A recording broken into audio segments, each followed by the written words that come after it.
Welcome to the Timeless Tales Library, where stories drift like autumn leaves, settling gently upon your restless thoughts.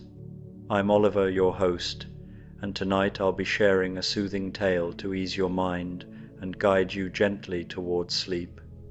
The Timeless Tales Library is made possible by listeners like you. If you found comfort here, please subscribe and help us continue creating these peaceful stories.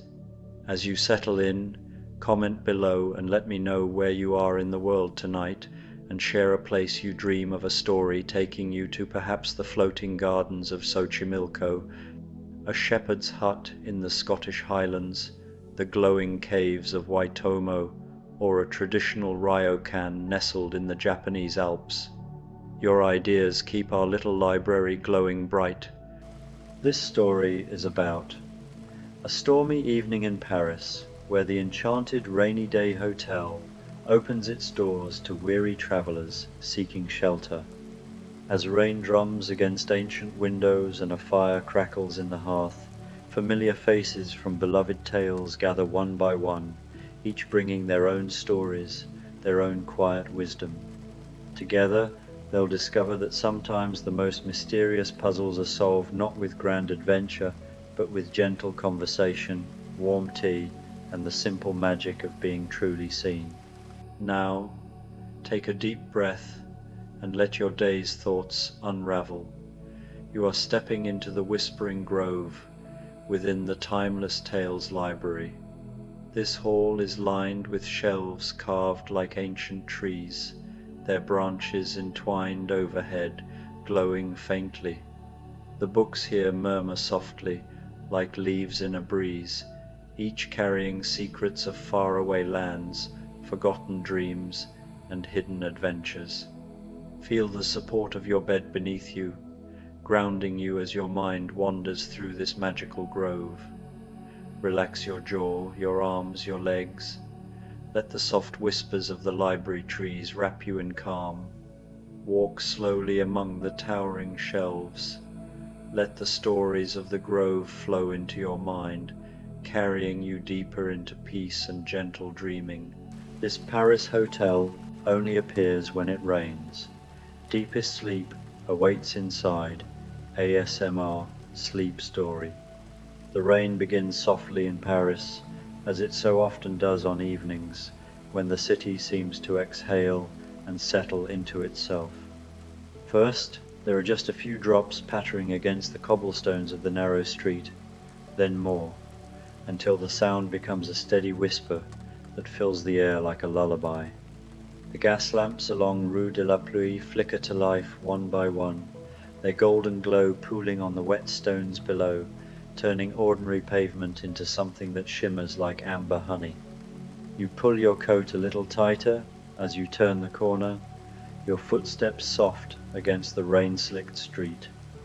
The storm isn't harsh, not really, but it's the kind of steady, gentle rain that seeps through wool and cotton, the kind that makes you long for somewhere warm and dry, somewhere safe.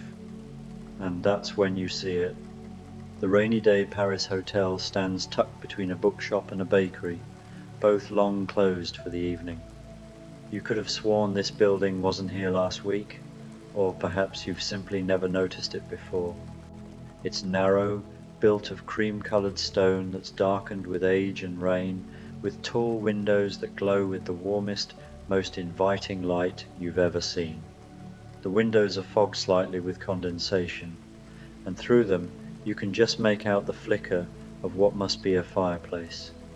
Above the dark green door hangs a sign, hand-painted in elegant gold script: The Rainy Day Paris Hotel, Refuge for the Wandering Soul. Something about those words makes your heart feel lighter. You don't question it. You simply climb the 3 stone steps, your hand finding the brass door handle warm somehow, despite the rain, and you push the door open. The warmth embraces you immediately. Inside, the hotel is everything the stormy evening is not. Where outside is wet and grey and endless, inside is golden and glowing and remarkably, wonderfully finite. The lobby isn't large, it's intimate, like stepping into someone's cherished memory of comfort. The floors are made of old honey-colored wood, polished smooth by countless footsteps, and they creak ever so slightly as you step inside, a welcoming sound that seems to say you're here, you're home, you're safe. To your right, a fireplace dominates the wall, its mantel carved from dark wood and decorated with small brass candlesticks and a collection of smooth river stones. The fire itself burns with that particular perfection that seems almost magical, neither too hot nor too smoky, just radiating waves of gentle warmth that reach every corner of the room. The wood crackles softly, a peaceful percussion to accompany the rain's steady rhythm on the windows. The furniture is an eclectic but somehow perfect collection. Deep velvet armchairs in burgundy and forest green, a settee upholstered in fabric the color of autumn leaves, small side tables with brass lamps that cast pools of amber light. There are bookshelves built into the walls, filled with volumes that look well loved, their spines soft with age. A grandfather clock stands in one corner, its pendulum swinging with a gentle hypnotic rhythm, its quiet ticking barely audible beneath the sound of rain and fire. Behind a small mahogany desk sits an old brass bell and a leather-bound guest book, its pages open as if waiting for your name. But there's no one at the desk. The hotel seems to run itself, or perhaps it's simply waiting for the right moment to reveal its keeper. You're unbuttoning your damp coat, feeling the warmth seep into your bones, when you hear soft footsteps on the stairs to your left. A woman descends, and something about her presence feels both familiar and comforting, like recognizing someone from a dream. She's perhaps in her early 30s, with dark blonde hair pulled back in a practical braid, though a few wisps have escaped to frame her face. She wears a simple dress in deep blue, covered by a cream-colored apron that's dusted with what appears to be flour. Her hands, you notice, are strong and capable, the hands of someone who has learned to make her way in the world through skill and determination. "Oh," she says, stopping at the bottom of the stairs, her face breaking into a warm smile. "Another guest. How wonderful." The hotel always knows when someone needs shelter. Her accent carries the faintest trace of something old-world European, though softened by years of travel. "I'm Gretel. I arrived about an hour ago. I've been in the kitchen, if you can believe it. Old habits." She laughs softly. "After all these years, I still find comfort in baking when the weather turns stormy." You introduce yourself, and she comes forward to shake your hand. Her grip is warm and firm. "I run a bakery in Bavaria now," she continues, moving toward the fireplace and settling into one of the burgundy armchairs with a contented sigh. "My brother Hansel helps, though he's always been more interested in the business side than the baking itself. We've done quite well, actually. Funny how things turn out after that dreadful business with the cottage in the woods all those years ago. I swore I'd never let anyone go hungry if I could help it. Now we feed half the village." She gazes into the fire, her expression peaceful. "But sometimes I travel to Paris for the markets, to find new techniques, new recipes." The rain caught me, just as I was thinking about finding somewhere to stay for the night. And then, well, here was the hotel, as if it had been waiting for me. You settle into the chair across from her, feeling your own muscles beginning to relax in the warmth.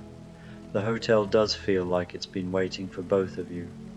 Outside, the rain continues its gentle percussion, and the fire crackles in response, and you feel something unknotting inside your chest, some tension you didn't even know you were carrying. "I do hope there's tea," Gretel says thoughtfully, glancing around. "A proper pot of tea seems like exactly what an evening like this requires, doesn't it?" As if in answer, you both notice at the same moment that a tea service has appeared on the low table between your chairs. Neither of you saw anyone bring it, but there it is. A porcelain teapot painted with tiny blue flowers, steam rising gently from its spout, along with 2 cups and saucers, a small pitcher of cream, a bowl of sugar cubes, and a plate of what appear to be butter cookies, golden and perfectly round. Gretel laughs, a sound like wind chimes. Well then, the hotel is very accommodating. She leans forward and pours tea for both of you, the liquid falling in a smooth amber stream. I think we're going to like it here. The tea is perfect, not too hot, fragrant with something floral and comforting, perhaps chamomile or lavender. You both sip in companionable silence for a moment, listening to the rain, watching the fire, feeling the deep relaxation that comes from being exactly where you need to be. The door opens again, bringing with it a swirl of cool, rain-scented air and another figure. She's younger than Gretel, mid-20s perhaps, with long blonde hair that's damp from the rain and falling in loose waves past her shoulders. She wears a practical travelling dress in pale blue, though it's styled in a way that seems somehow both modern and timeless. Her eyes are bright and observant, taking in every detail of the hotel lobby with unconcealed delight. "Oh my," she says, and her voice carries the crisp clarity of an English accent. "This is absolutely remarkable. I was just walking through the Marais, completely lost in thought. I do that sometimes. Just wander and see where I end up, and I turned down this street and there was this hotel and I thought, well, Alice, you must go inside, mustn't you? And here I am." She closes the door behind her and immediately moves toward the fire, holding out her hands to warm them. "I'm Alice, by the way, Alice Liddell, though I go by Alice Hargreaves now. Well, I did. I'm widowed these past few years." She says this last part matter-of-factly, without self-pity, and you sense that she's someone who has learned to find wonder even in sorrow. "Please, join us," Gretel says, gesturing to the settee. "There's tea, and the hotel seems quite good at providing what we need." Alice brightens immediately at the mention of tea. "Oh, perfect," and settles onto the settee with the unconscious grace of someone who spent her childhood being told to sit properly, but has long since learned to be comfortable instead. Another cup appears on the table, and she pours for herself, adding 3 sugar cubes, and watching them dissolve with the focus of someone who finds small moments endlessly fascinating. "I live in Hampshire most of the time," Alice explains, wrapping her hands around her teacup, "but I try to travel when I can. After everything I experienced as a child, well, let's just say that falling down a rabbit hole and finding an entire impossible world tends to make ordinary life feel a bit constrained afterward." She sips her tea, her eyes twinkling. "People think I imagined it all, of course. A dream, they say, an overactive imagination. But I know what I saw, what I lived, and I've spent my life looking for that same sense of wonder, that same possibility. Paris helps. There's something about this city that feels like it exists slightly sideways to the rest of the world, don't you think? You find yourself nodding. There is something otherworldly about Paris in the rain, something that makes impossible things feel perfectly natural, like finding a hotel that might not have existed yesterday, like meeting characters from stories you've known all your life. The 3 of you talk quietly, your voices blending with the rain and the fire. Gretel shares a story about experimenting with a new pastry recipe using lavender from Provence. Alice describes getting delightfully lost in the Bibliothèque Nationale, finding a book of impossible poetry that she swears changed words when she wasn't looking directly at the pages.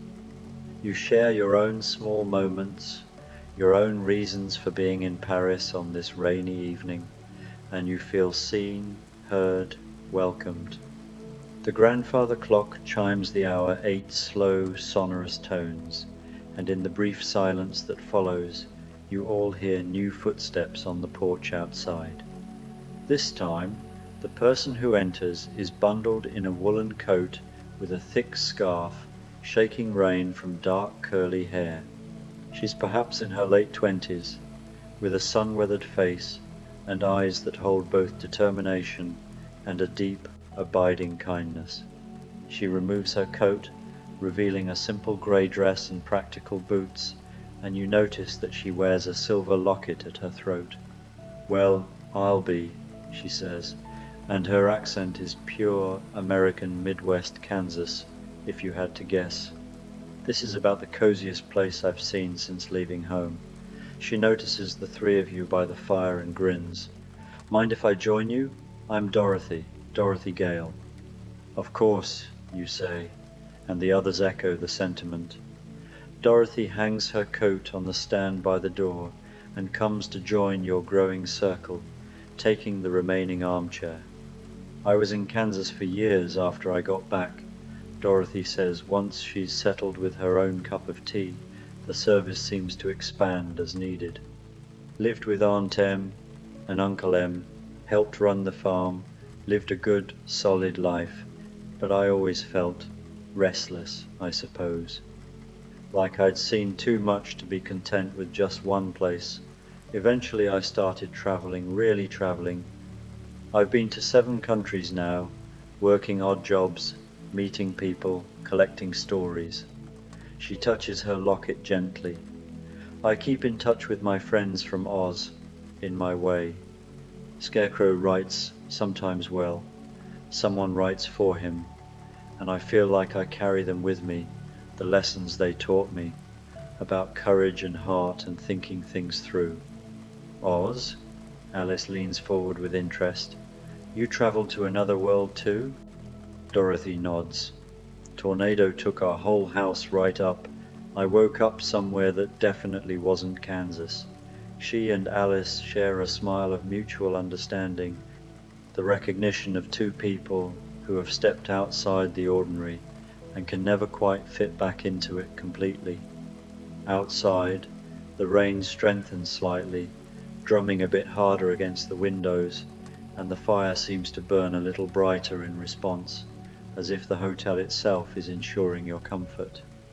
The 4 of you settle deeper into your seats, into your conversation, into the extraordinary coziness of this impossible evening.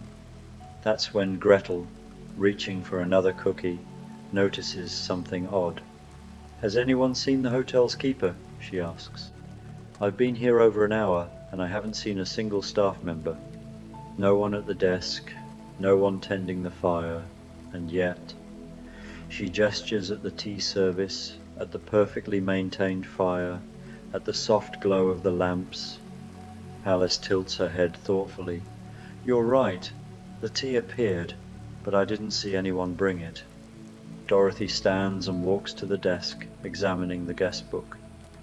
"There are names here," she says slowly, "going back decades, maybe longer, but they're all different handwriting, and..."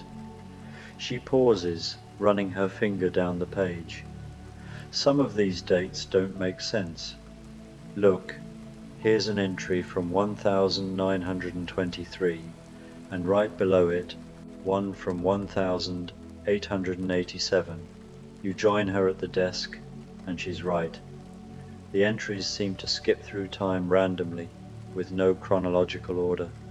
And more than that, you notice that many of the names are familiar, not people you know personally, but names you've heard in stories, read in books, names that shouldn't be in a real hotel registry because they belong to fiction, to fairy tales, to myths. Look at this, you say, pointing to an entry. Captain Nemo, and here's Scheherazade. This one says Don Quixote. A new voice speaks from the doorway, making you all turn. The hotel exists outside of regular time.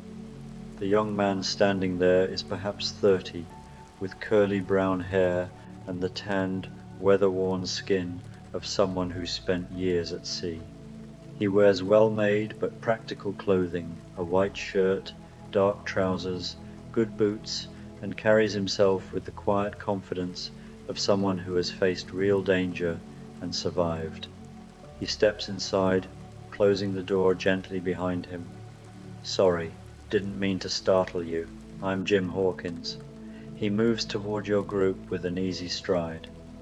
"I was listening from the stairs. I came down earlier when the hotel was empty, explored a bit. I've been staying here for 2 days, and I still haven't seen who runs the place." "2 days?" Gretel asks. "But we all just arrived tonight." Jim nods slowly, settling onto the arm of the settee. "Time works differently here, I think. I arrived during a thunderstorm in what I thought was last Tuesday, but it's hard to be sure. The clocks keep moving, but the light outside never seems to change much. It's always evening, always raining, always this same peaceful moment." Alice's eyes light up with recognition. "Like being stuck in a particularly pleasant dream." "Exactly," Jim agrees. He's older than the boy who once found a treasure map in his mother's inn, and his voice carries the weight of someone who has seen both the best and worst that adventure can offer. "I captain a merchant vessel now, honest trade, good crew, but every so often I need to get away from the responsibility of it all, you know? Just be somewhere quiet. I was in Marseille, and I thought I'd take the train to Paris for a few days, and I ended up on this street, and..." He gestures around at the hotel. "Here." "So we're all stuck here?" Dorothy asks, but she doesn't sound alarmed, merely curious. "Not stuck," Jim says quickly. "I've tried the door several times. It opens. I could leave whenever I want. But something tells me we're here for a reason. The hotel wants something from us, or wants us to discover something." You all fall silent, considering this. The fire crackles. The rain continues its gentle percussion. And slowly, you all become aware of something you hadn't noticed before. There's a sixth setting at the tea service. A sixth cup and saucer, waiting. "Someone else is supposed to be here," Gretel says softly. As if in answer, you hear something, not footsteps, but a soft creaking from the floorboards above. Not the settling of an old building, but the deliberate sound of someone moving carefully, quietly. "The second floor," Alice whispers. "I don't think any of us have been up there yet." Jim stands. "I explored the ground floor, this lobby, the kitchen, a small library, a conservatory, but every time I tried to go upstairs, I felt..." He searches for the word. "Unwelcome, like it wasn't time yet." "Maybe it's time now," you suggest, "now that we're all here together." The 5 of you look at each other, and some unspoken agreement passes between you.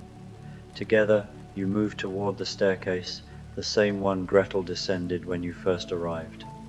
The steps are carpeted in deep red, worn soft in the centers from countless feet, and they curve upward into shadow. But as you climb, light seems to grow rather than diminish. Brass sconces on the walls flicker to life as you pass, casting that same warm, golden glow. The hallway at the top of the stairs is narrow, with dark wood paneling and several doors on either side, all closed, and at the end of the hall, one door stands slightly ajar, light spilling from within.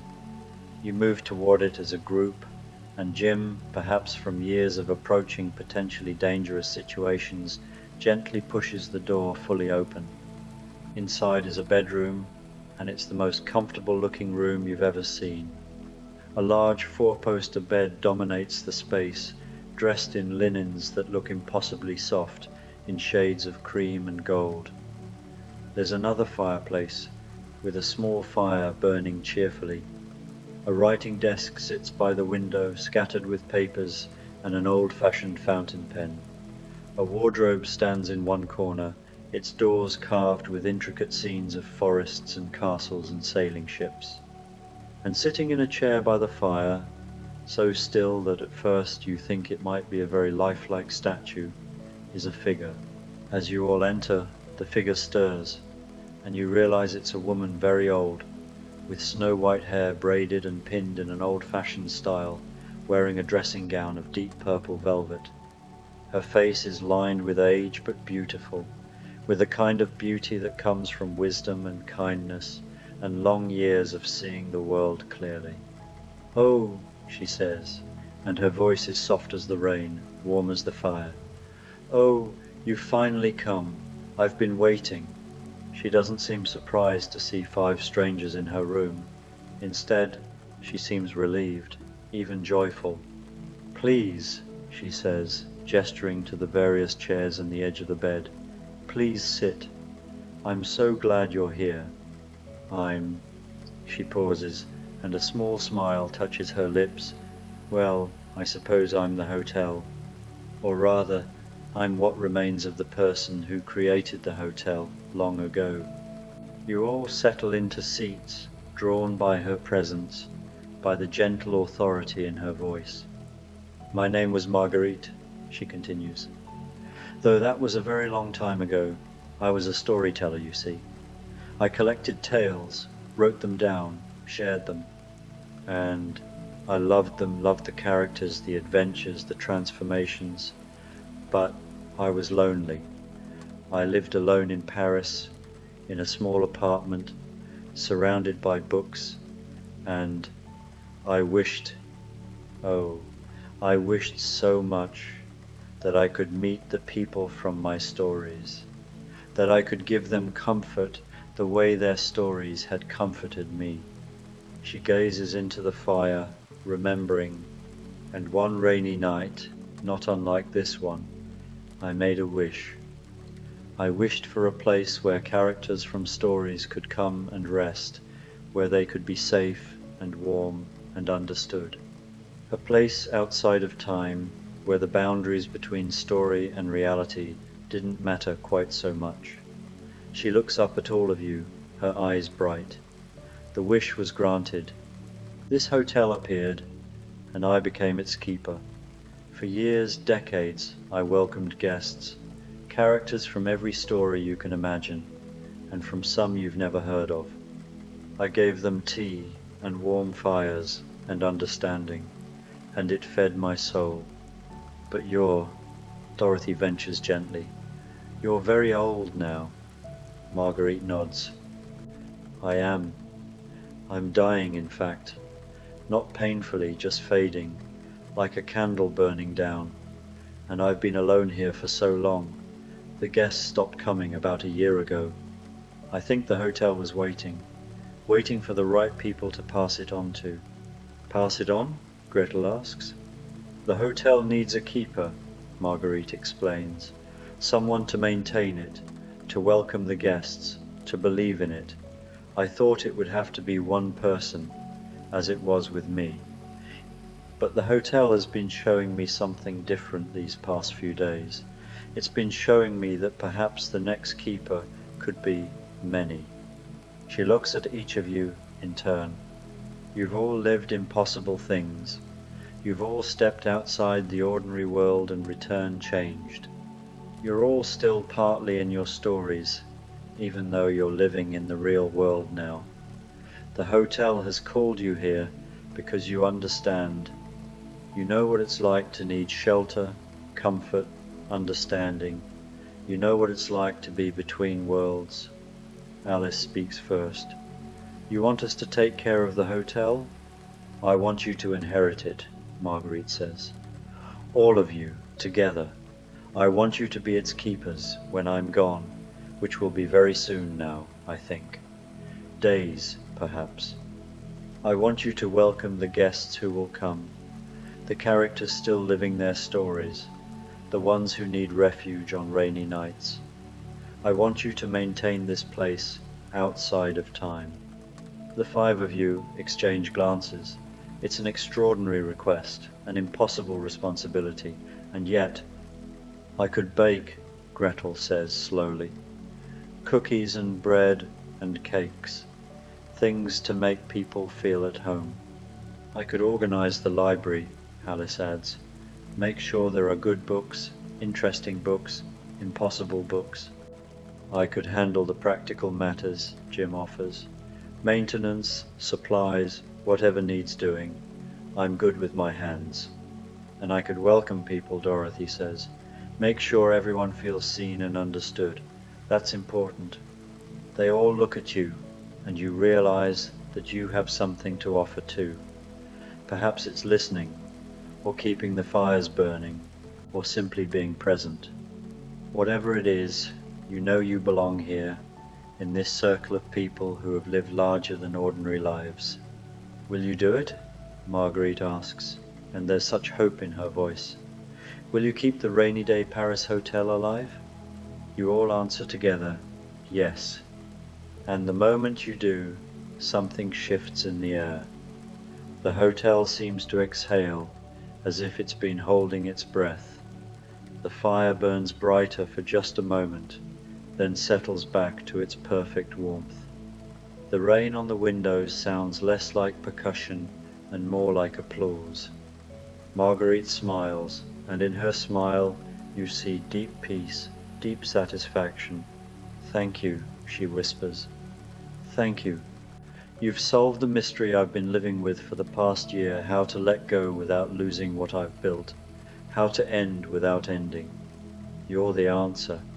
Her eyes are growing heavy now, but she's still smiling. The hotel will show you what you need to know. It has its own wisdom. Trust it. Trust each other. And remember, everyone who comes here is seeking the same thing.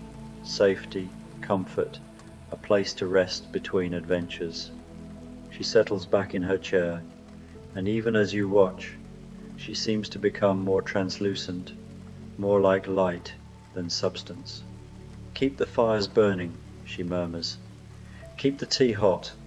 Keep welcoming the wanderers, and know that I'm grateful, so very grateful. And then, as gently as a breath released, she fades. Not disappearing exactly, but becoming part of the hotel itself, part of the warmth in the walls, the glow of the lamps, the comfort that permeates every corner.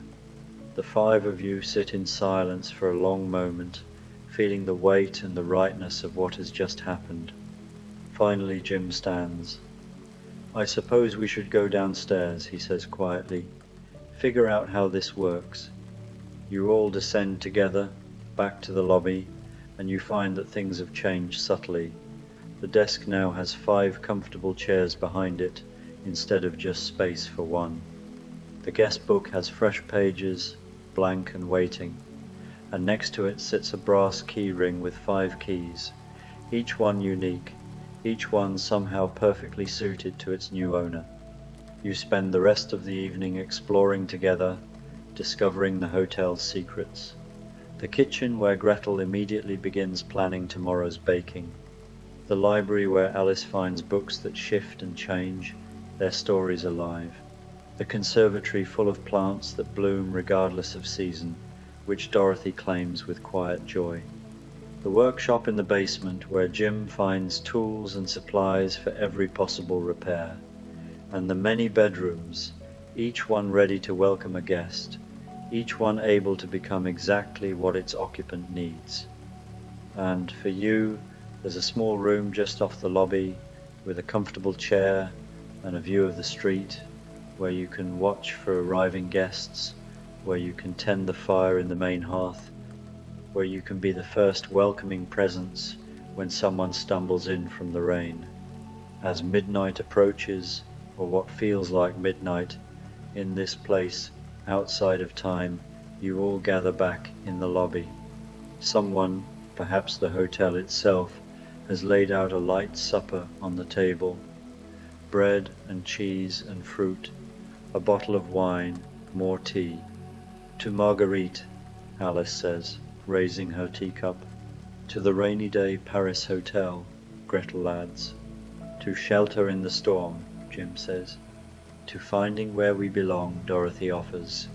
And you raise your own cup, feeling the warmth of the tea, the warmth of these new friends, the warmth of this impossible place that is now, somehow, home.